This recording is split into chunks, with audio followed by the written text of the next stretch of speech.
নমস্কার, আমি বোধসত্ত্ব খান চলে এসেছি সহজ শেয়ার বাজারের আরেকটি নতুন এপিসোড নিয়ে। প্রিয় বন্ধুরা, আশা করি সবাই ভালো আছেন এবং সুস্থ আছেন। আজকের 28শে ডিসেম্বর 2024, অর্থাৎ বছর ঘুরতে চলল। এই বছর যে সেক্টরগুলো দুর্দান্ত পারফর্ম করেছে, এটা নেসেসারি নয় যে তারা পরের বছরও খুব ভালো পারফর্ম করবে, কিন্তু এমন কিছু সেক্টরস রয়েছে যেটা বহু বছর পারফর্ম করেনি, তারপর কোভিড পরবর্তী সময় থেকে দুর্দান্ত পারফরমেন্স করেছে, বিনিয়োগকারীদের বিপুল সম্পদ সৃষ্টি করে দিয়েছে। এমন কয়েকটা সেক্টরস নিয়ে আমরা আলোচনা করব। হ্যাঁ, আজকের আমাদের ফোকাস হবে বেশ কিছু সরকারি কোম্পানি এবং সেই সেক্টরগুলো যারা সত্যি সত্যি বিনিয়োগকারীদের সম্পদ সৃষ্টি করে দিয়েছে বটে, কিন্তু সেকেন্ড হাফ থেকে অর্থাৎ 2024 জুলাই থেকে যদি দেখি, এই সেক্টরগুলোর অন্তর্গত বিভিন্ন কোম্পানিগুলোতে কিন্তু বেশ খানিকটা কারেকশনস চলে এসেছে এবং তারপরও কোম্পানিগুলো সস্তা হয়েছে কিনা, কোম্পানিগুলো বর্তমানে কি অবস্থায় রয়েছে এবং এই কারেকশনটা নর্মাল ছিল কিনা সেটা নিয়ে আলোচনা করব। প্রথম কথা বলে নিই, যে কোম্পানিজগুলো নিয়ে আজকের আলোচনা করতে যাচ্ছি, যে সেক্টরসগুলো নিয়ে আলোচনা করতে যাচ্ছি, হতে পারে তার মধ্যে কয়েকটা কোম্পানিতে আমার বা আমার পরিবারের বিনিয়োগ থাকলেও থাকতে পারে। ভবিষ্যতে আমরা যদি নতুন করে কিনি বা বিক্রি করি, তাহলে কিন্তু আগাম বিজ্ঞপ্তি দিয়ে কিনতে বা বিক্রি করতে পারবো না, এটা স্ট্যান্ডার্ড ডিসক্লোজার। এবং এর সঙ্গে এটা বলে নিই যে কোম্পানিজগুলো নিয়ে আজকে আলোচনা করব কেবলমাত্র ফর ইলাস্ট্রেশন পারপাস বা উদাহরণ হিসাবে। আমার কথা শুনে যদি কোনো কোম্পানিতে আপনারা বাই সেলের সিদ্ধান্ত নেন, সেক্ষেত্রে আপনারা ক্ষতিগ্রস্ত হতে পারেন। সুতরাং সবসময় একজন সেবি রেজিস্টার্ড ইনভেস্টমেন্ট অ্যাডভাইজারের পরামর্শ নেওয়ার চেষ্টা করবেন, সেক্ষেত্রে আপনারা উপকৃত হলেও হতে পারেন অথবা নিজের ডিউ ডিলিজেন্স করার চেষ্টা করবেন। এবং এর সঙ্গে বলে দিই স্ট্যান্ডার্ড ডিসক্লেমার যে এটা কেবলমাত্র একটা এডুকেশনাল চ্যানেল। বাঙালি বিনিয়োগকারীদের ইনভেস্টার অ্যাওয়ারনেস বৃদ্ধির জন্য এখানে কোনো ধরনের কোনো শেয়ারের buy sell recommendation, suggestion, advice বা ইনফ্লুয়েন্স করা হয় না। এখানে শেয়ার কি, শেয়ারের দাম কেন উঠছে, কেন নামছে, ভারতীয় শেয়ার বাজার কিভাবে অপারেট করে, বিভিন্ন ম্যাক্রো ইকোনমিক ফ্যাক্টরস তারা ভারতীয় শেয়ার বাজারকে কিভাবে প্রভাবিত করে, বিভিন্ন কোম্পানির কোয়ার্টারলি রেজাল্টস এবং তাদের ফান্ডামেন্টাল অ্যানালিসিস করাই কিন্তু এই এপিসোডের উদ্দেশ্য। যাক, আজকে শুরু করা যাক। আমাদের এই আজকের এপিসোডের যে আলোচনা, সেটা হচ্ছে সেই সেক্টরসগুলো যারা দারুণ পারফরমেন্স করেছিল গত 2-3 বছর ধরে এবং কিছুটা কারেকশনস এসছে। সেই সেক্টরসগুলোর মধ্যে আমরা আলোচনা করব PSU, public sector unit stocks, অর্থাৎ পিএসইউ ব্যাংকস প্রধানত। 2 হচ্ছে ডিফেন্স, তার মধ্যে বেশ কিছু সরকারি কোম্পানিজ থাকতে পারে। শিপ বিল্ডিং, তার মধ্যে বেশ কিছু সরকারি কোম্পানিজ থাকতে পারে। রেলওয়েজ ডেফিনেটলি, তার মধ্যে প্রাইভেট এবং সরকারি কোম্পানি দুটোই রয়েছে। আসুন আজকে এই কোম্পানিজগুলোকে নিয়ে এবং এই সেক্টরসগুলোকে নিয়ে আলোচনা করি। প্রথম কথা, খেয়াল করে দেখুন যে গত 2-3 বছর ধরে কি পিএসইউ ব্যাংকিং বলুন, কি ডিফেন্স বলুন, কি রেলওয়েজ বলুন, কি শিপ বিল্ডিং বলুন, সমস্ত কোম্পানি সেক্টরগুলোর কোম্পানিগুলোতে কিন্তু দারুণ সম্পদ সৃষ্টি হয়েছে। এর পেছনে কিন্তু অ্যাক্টিভ গভর্নমেন্ট ব্যাকিং রয়েছে। এবার প্রশ্নটা হচ্ছে, গভর্নমেন্ট কেন এই সেক্টরগুলোর ওপরেই বেশি ফোকাস করছে? প্রথম কথা বুঝতে হবে যে ভারতবর্ষকে যদি অন্যতম শক্তিশালী অর্থনীতি হয়ে উঠতে হয়, তার ইনফ্রাস্ট্রাকচার ডেভেলপমেন্ট কিন্তু অত্যন্ত গুরুত্বপূর্ণ এবং তার মধ্যে ডিফেন্স রয়েছে, তার মধ্যে রেলওয়েজ রয়েছে, তার মধ্যে শিপ বিল্ডিং রয়েছে। এই সমস্ত কিন্তু ইনফ্রাস্ট্রাকচার ডেভেলপমেন্ট অংশ হিসাবে আমাদের ট্রিট করতে হবে। এমনকি পিএসইউ ব্যাংকস, সেগুলো কিন্তু আমাদের সার্বিক ইনফ্রাস্ট্রাকচার ডেভেলপমেন্টের অংশ। এবং যদি প্রত্যেক বছর গত কয়েক বছরের যদি আপনারা কেন্দ্রীয় বাজেটের উপর নজর দেন, সেক্ষেত্রে খেয়াল করবেন যে বাজেটারি অ্যালোকেশনসগুলো ছিল, তার একটা সিগনিফিক্যান্ট পোর্শন কিন্তু ইনফ্রাস্ট্রাকচার ডেভেলপমেন্টের উপর ফোকাস করেই হয়েছে। হ্যাঁ, তার উপর শিপ বিল্ডিং রয়েছে, তার মধ্যে ডিফেন্স রয়েছে, তার মধ্যে ডেফিনেটলি রেলওয়েজ রয়েছে। কারণ যতক্ষণ না একটা দেশের ইনফ্রাস্ট্রাকচার ডেভেলপমেন্ট হবে, সেক্ষেত্রে কিন্তু ফরেন ডিরেক্ট ইনভেস্টমেন্ট বা ফরেন পোর্টফোলিও ইনভেস্টমেন্ট বা ফরেন ইনস্টিটিউশনাল ইনভেস্টমেন্ট আকর্ষণ করা যাবে না। ঠিক এই কারণেই কিন্তু এই ডিফেন্সগুলোর উপর বিশেষ করে ফোকাস দেওয়া হয়েছে। এছাড়া এমন সেক্টরসগুলোর উপর ফোকাস দেওয়া হয়েছে যার ওয়ার্ল্ড ক্লাস হয়ে ওঠার সম্ভাবনা ছিল আজ থেকে 4-5 বছর আগে, এবং এমন সেক্টরসগুলো যারা প্রচন্ড সম্ভাবনাময়। মনে রাখতে হবে যে ইন ডলার টার্মস এখন বহু বহু দেশ রয়েছে যাদের কারেন্সি ডেপ্রিসিয়েশন চলছে, ফলে তারা আমেরিকা, ফ্রান্স, সুইজারল্যান্ড, সুইডেনের মতন কোম্পানিজ যারা ডিফেন্স তারা ইকুইপমেন্টস এক্সপোর্ট করে থাকে, তাদের কাছ থেকে কিন্তু যেগুলো ছোট ছোট দেশ বা ডেভেলপিং দেশ, তাদের পক্ষে এই ধরনের defence equipments in dollar terms procure করাটা কিন্তু মাত্রাতিরিক্ত ডিফিকাল্ট হয়ে পড়ছে। ঠিক এই কারণেই কিন্তু ডিফেন্স সেক্টর দারুণভাবে আলোচনায় চলে এসছে। ভারতবর্ষ এই মুহূর্তে মোট 85টার ওপর দেশে নিজেদের ডিফেন্স ইকুইপমেন্টস এক্সপোর্ট করা শুরু করে দিয়েছে, এবং সেইগুলো কিন্তু কোনো অর্থেই যেটাকে বলে ইনফিরিয়ার কোয়ালিটি নয়। শুধু সেই কারণেই কিন্তু এতগুলো দেশ ভারতবর্ষের বিভিন্ন যে ডিফেন্স কোম্পানিজ রয়েছে তাদের কাছ থেকে কিন্তু নানা ধরনের ডিফেন্স ইকুইপমেন্টস কিনছে। সেটা কি স্মল রেঞ্জ মিসাইলস বলুন, কি মিডিয়াম রেঞ্জ গাইডেড মিসাইলস বলুন, রেডার্স বলুন, সমস্ত সার্ভেলেন্স সিস্টেম বলুন, সমস্ত কিছু কিন্তু ভারতবর্ষ থেকে তারা অর্ডার করার চেষ্টা করছে। এছাড়া যদি শিপ বিল্ডিং এ দেখেন, দেখুন শিপ বিল্ডিং এর বেশ কয়েকটা কোম্পানি তারা সরাসরি ডিফেন্সের সঙ্গে যুক্ত, এবং কেবলমাত্র শিপ বিল্ডিং না, শিপিংও রয়েছে।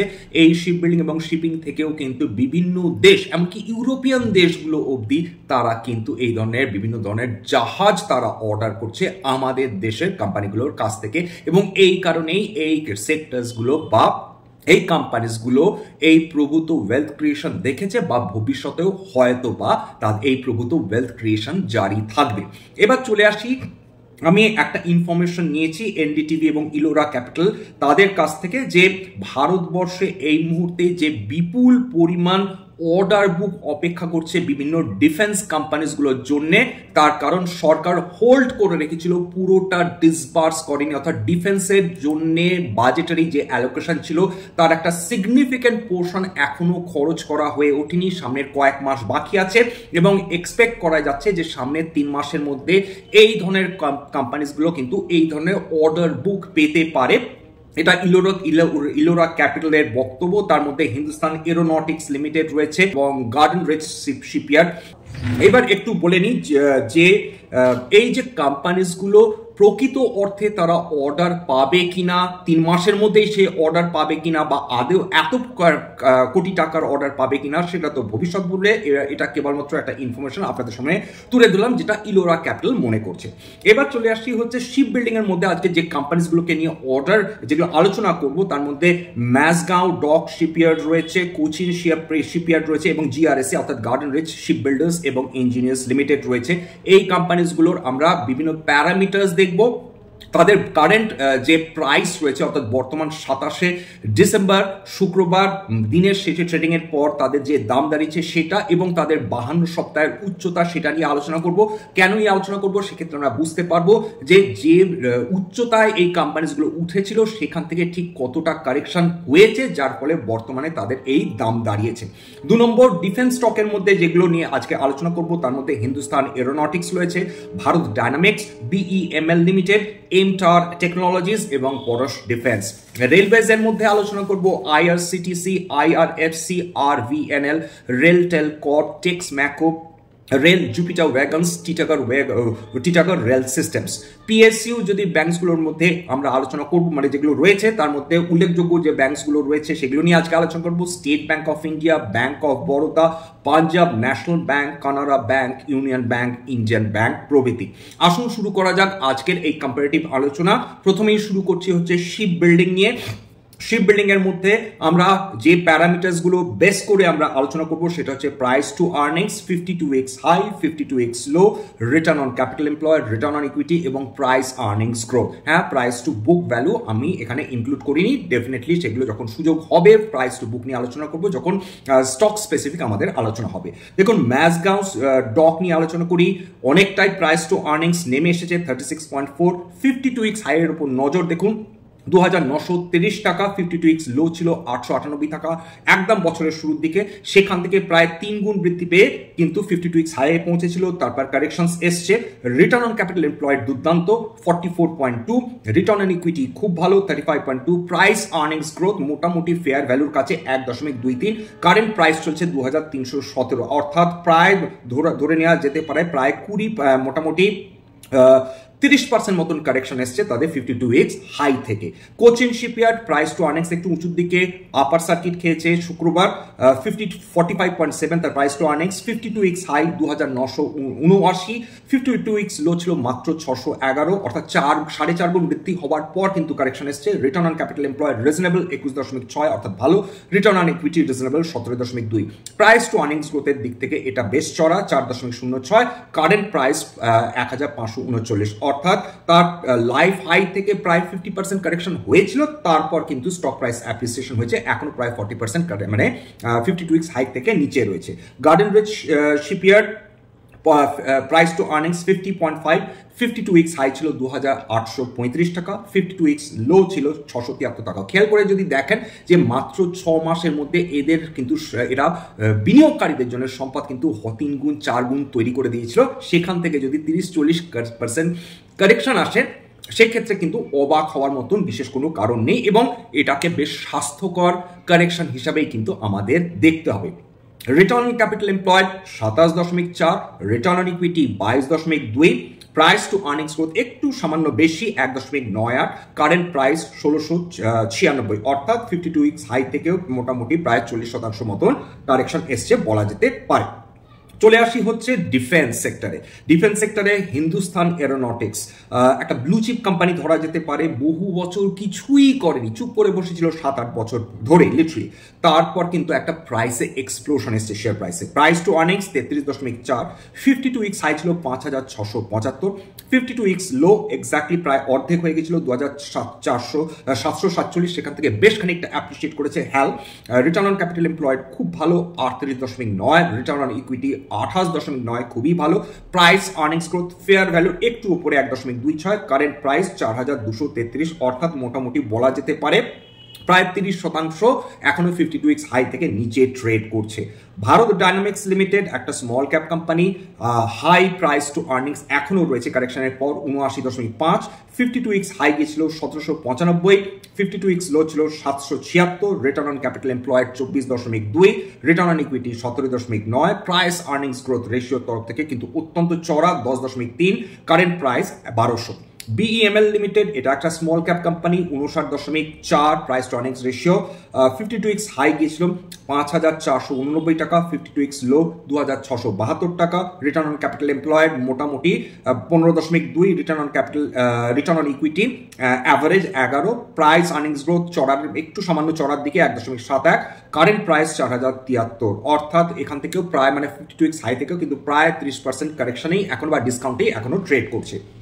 MTAR টেকনোলজিস এটা একটা small cap company, price to earnings বেশ হাই 132, 52 হাই ছিল 2249, 52 লো 1495, বর্তমান দাম 1668, return on capital employed average 11.4, return on equity ভীষণই অ্যাভারেজ 8.37, অত্যন্ত চড়া price to earnings growth 17.9।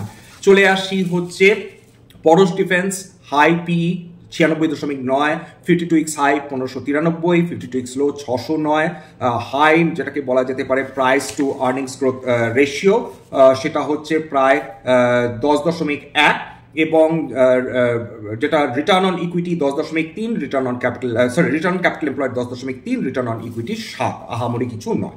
Railways সেক্টরে চলে আসি।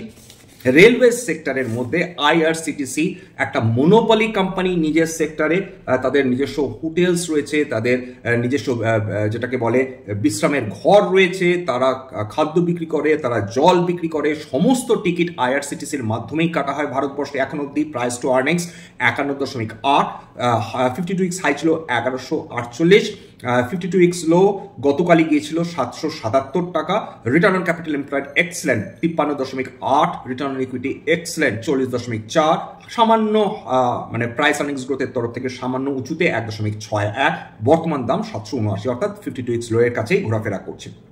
IRFC প্রাইস টু আর্নিংস, যদিও এটা প্রাইস টু আর্নিংস থেকে লাভ নেই, তাও 29.4, 52 হাই ছিল 229, 52x low 97.8, current price 146, return on capital employed বা রিটার্ন অন ইকুইটি দেখেও লাভ নেই, 5.73, 13.7, প্রাইস আর্নিংস গ্রোথ 1.26। আর ভিএনএল সেটা 69.3 price to earnings, 52x high ছিল 747, 52x লো 178, বর্তমানে 426 টাকায় ট্রেড করছে। Return on capital employed reasonable 18.2, return on equity 20.4, price earnings growth একটু উঁচুর দিকে 3.53। Rental corporation 45.4 price to earnings A trade করছে, 52x হাই 618 গিয়েছিল, বর্তমান দাম 399 টাকা, 52x লো ছিল 301 টাকা, রিটার্ন অন ক্যাপিটাল এমপ্লয়েড ভালো 20.2, return on equity reasonable 15.2, price earnings to growth PEG ratio একটু উঁচুর দিকে 3.07। Texmaco rail 38.6 price to earnings ratio, 52x high 297, বর্তমান দাম 201 টাকা। এবার যেটা দাঁড়াচ্ছে return capital employed, return on equity ভীষণই সাধারণ, একটু প্রাইস আর্নিংস গ্রোথ কিন্তু বেশ চড়া 4.36। জুপিটার ওয়াগনস এইটা প্রাইস আর্নিংস গ্রোথের তরফ থেকে একের কম অর্থাৎ আন্ডার ভ্যালুড, সেই অর্থে 0.73, বর্তমান দাম 505, 52x হাই ছিল 748, 52x low 300, return on capital employed খুব ভালো 31.7, return on equity 27.4। Titagarh rail systems high price to earnings 50.8, 52x high ছিল 897, 52x লো ছিল 781, বর্তমান দাম 1148, রিটার্ন অন ক্যাপিটাল এমপ্লয়েড খুব ভালো 25, return on equity reasonable 18.1, price to earnings growth যদি দেখেন সেই দিক থেকে আন্ডার ভ্যালু 0.6। চলে আসি পিএসইউ ব্যাংকসগুলো নিয়ে। এইটা কিন্তু একটা এনিগমা বলা যেতে পারে যে পিএসইউ ব্যাংকসগুলো বেস্ট পারফর্মিং কিন্তু কোম্পানিজ গত 3-4 বছরে প্রত্যেকটা ভ্যালুয়েশনসের তরফ থেকে যদি দিক থেকে যদি দেখেন যে সমস্ত ভ্যালুয়েশন ম্যাট্রিক্স দেখবেন এরা মানে ভীষণ আন্ডার ভ্যালু, তা সত্ত্বেও কিন্তু পিএসইউ ব্যাংকসগুলোতে সেই অর্থে যেটা আমরা এক্সপেক্ট করি হাই পিই নেই, return on capital employed, return on equity যদি এগুলো দেখে লাভ নেই, অধিকাংশরই কিন্তু রিটার্ন অন অ্যাসেট খুব ভালো, অধিকাংশ price to book value reasonable, এদের আর্নিংস পার শেয়ার প্রত্যেক বছর দিন মানে যেটা বৃদ্ধি পেয়ে যাচ্ছে, non performing assets, non performing loan মানে লোন দিনের পর দিন কমছে, কি গ্রস বলুন এনপিএ কি নেট নন পারফর্মিং অ্যাসেটস বলুন, সব দিক থেকে এই কোম্পানিজগুলো নিজেদের ব্যালেন্স শিট ক্রমাগত ক্লিন করে চলেছে। কিন্তু এদের দুর্ভাগ্য এদের পাশে যে নামটা রয়েছে সেটা হচ্ছে সরকারি, তার ফলে যেটা দাঁড়াচ্ছে যে এই গুণী মানে অনেক সময় যেটা সমস্যা দাঁড়ায় যে অতি গুণীজনও কিন্তু তার সমাদর পান না। দুর্ভাগ্যবশত পিএসইউ ব্যাংকসগুলোর ক্ষেত্রেও সেটা সত্যি, এত ভালো ব্যালেন্স শিট হওয়া সত্ত্বেও দিনের পর দিন প্রফিটেবিলিটি বৃদ্ধি করা সত্ত্বেও, এর মধ্যে স্টেট ব্যাংক অফ ইন্ডিয়া তো গত কয়েক বছর ধরে যখন বলে বলে রিলায়েন্স ইন্ডাস্ট্রিজের কোয়ার্টারলি প্রফিটকে হারিয়ে দিচ্ছে, তা সত্ত্বেও কিন্তু এরা বিনিয়োগকারীদের এখনো মন জয় করতে পারেনি। 2003 থেকে 2007 পিএসইউ এর গোল্ডেন ইয়ার ছিল, 2007 থেকে লিটারালি 2021 অব্দি 14 বছর জেস্টেশন পিরিয়ড ছিল, যে সময় মানুষ এই কোম্পানি পিএসইউ ব্যাংকসগুলোর প্রতি বিশ্বাস হারিয়ে ফেলেন। অর্থাৎ সেই সময়টা মানে নন পারফর্মিং অ্যাসেট কোনো কোনো কোম্পানি 30%, 34%, এখন সেই গ্রস নন পারফর্মিং অ্যাসেটস বা নেট নন পারফর্মিং অ্যাসেট দিনের পর দিন কমতে কমতে 1, 2, 3-এর নিচে চলে এসছে প্রায়। কিন্তু সেই সময় এমন একটা অবস্থা ছিল 100 টাকা লোন দিলে 34 টাকায় উধাও হয়ে যেতে পারতো, মানে হয়ে যেত। বিশেষ করে 2008 থেকে 2000 যদি 14-15 অবধি আমরা দেখি, তারপর আমরা দেখেছি আস্তে আস্তে ব্যালেন্স শিট ক্লিন হয়েছে। এই সময়টার যে প্রভাব সেটার আতঙ্ক এখনো বিনিয়োগকারীরা কাটিয়ে উঠতে পারেনি বলেই বোধ হয়। তার ফলে কোম্পানিজগুলো দুর্দান্ত পারফরমেন্স করলেও তারা কিন্তু হাই ডিভিডেন্ড পেইং কোম্পানি হলেও তাদের সমস্যা একটাই যে তাদের একটা সুবিশাল সময়, একটা মেজর পার্ট 2008 থেকে লিটারালি 2020 এই সময়টা মানুষ বিশ্বাস হারিয়েছেন, বিশ্বাস ফিরে আসতে সময় লেগেছে, তারপর কিন্তু আজকে তারা পারফর্ম করছে। State Bank of India price earnings 9.32, 52x high ছিল 912, বর্তমান দাম 800 টাকা, 52x লো ছিল 601, রিটার্ন অন ক্যাপিটাল এমপ্লয়েড বা রিটার্ন অন ইকুইটি সেই অর্থে দেখে লাভ নেই। প্রাইস আর্নিংস গ্রোথ 0.09, দারুণ undervalued company. Return on capital employed তাও বলেনি 6.16, return on equity 17.3। Bank of Baroda মাত্র PE price to earnings 6.33, 52x high ছিল 300, কারেন্ট প্রাইস 245। প্রাইস আর্নিংস গ্রোথের কথাই কেবল বলছি, 0.08। Punjab National Bank price to earnings per share 8.06, 52 weeks high ছিল 143, বর্তমান দাম 101, 52 উইকস লো ছিল 92.4, প্রাইস টু আর্নিংস গ্রোথের দিক থেকেও 0.33 undervalued. Canara bank 5.69, 52 weeks high 129, current price 100, 52 weeks low 87.6। এবার প্রাইস আর্নিংস গ্রোথের থেকে অন্যতম যেটাকে বলে undervalued company banking sector, PSU banking এর মধ্যে 0.06। ইউনিয়ন ব্যাংক 5.86, তার price to earnings 52 weeks high ছিল 172, বর্তমান দাম 118, price to earnings growth 0.13। Indian bank price to earnings 7.47, তারপর যেটা দাঁড়াচ্ছে current price 547, return price to earnings growth 0.09। যাই হোক, এখানেই আলোচনা শেষ করব। তবে এইটা আমাদের বুঝতে হবে যে কোম্পানির share price is usually a function of its profitability এবং রেভিনিউ। যদি দেখা যায় এই কোম্পানিজগুলো দিনের পর দিন তাদের প্রফিটেবিলিটি বৃদ্ধি করে চলেছে, তাদের রেভিনিউ বৃদ্ধি করে চলেছে, এবং যদি দেখা যায় যে এদের গ্রোথ সেটা সাস্টেনেবল এবং actively back by government of India, সেক্ষেত্রে এই কোম্পানিজগুলোতে আশা করা যেতে পারে হয়তো বা একদিন না একদিন এরা জনগণের আনুকূল্য পাবে, এইটুকুনি বলা। তবে ওভারঅল যেটা সার্বিকভাবে বলা উচিত বলে আমি মনে করি সেটা হচ্ছে এই ধরনের যে কারেকশনসগুলো এসছে তার সেটা সত্যি প্রয়োজন ছিল।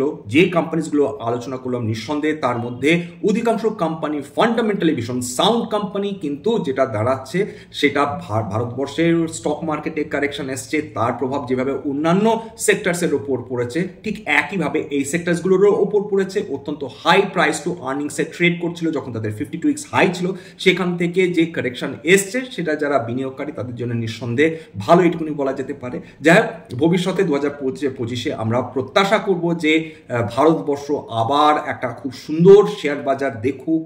আমরা প্রত্যাশা করব ভারতবর্ষের বিভিন্ন যে সেক্টরস রয়েছে তারা অ্যাপ্রিসিয়েট করুক, তাদের প্রতি বিদেশি বিনিয়োগকারীদের নজর পড়ুক, এফআইআই, এফপিআই, এফডিআই আবার ইনভেস্টমেন্ট ফিরে আসুক।